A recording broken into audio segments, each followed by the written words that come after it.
குளறுபடிகள் நிறைந்த நீட் தேர்வை மத்திய அமைச்சர் தாங்கி பிடிப்பது வெட்கக்கேடு. முதலமைச்சர் மு.க.ஸ்டாலின் விமர்சனம். மத்திய அரசாக இருந்தாலும் நீட் தேர்வு குற்றவாளிகளை தண்டிக்க வேண்டும். ஜி.கே. வாசன் வலியுறுத்தல்.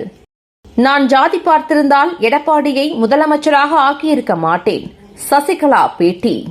குறுவை தொகுப்பு திட்டம் பெரும்பாலான விவசாயிகளுக்கு பயனளிக்காத ஓர் ஏமாற்று திட்டம். ஓ. பன்னீர்செல்வம் குற்றச்சாட்டு. ஓட்டுநர் நடத்துனர்கள் சீருடை பேட்ஜ் அணிய வேண்டும். மாநகர போக்குவரத்து கழகம் உத்தரவு. மத்திய பிரதேசத்தில் மதுபான ஆலையில் தீ விபத்து.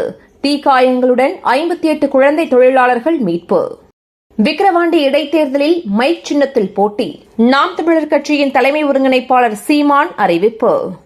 நாம் தமிழர் கட்சியை ஒரு பெரிய கட்சியாக எடுத்துக் கொள்ள முடியாது. அதிமுக முன்னாள் அமைச்சர் ஜெயக்குமார் காட்டம். விக்கிரவாண்டி இடைத்தேர்தல் சமூக நீதியை வென்றெடுப்பதற்கான போர். டாக்டர் ராமதாஸ் பேச்சு. அரசு பள்ளிகளில் 6890 ஹைடெக் லேப் நிர்வாகிகள் நியமனம். பணிகளை வரையறை செய்து பள்ளிக்கல்வித்துறை உத்தரவு. பாஜகவுக்கு எதிரான மனநிலையை முதலமைச்சர் மாற்றிக்கொள்ள வேண்டும்.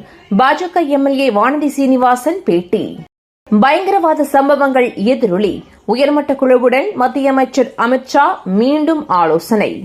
திருப்பதியில் அலைமோதும் பக்தர்கள் கூட்டம். 36 மணி நேரம் காத்திருந்து தரிசனம்.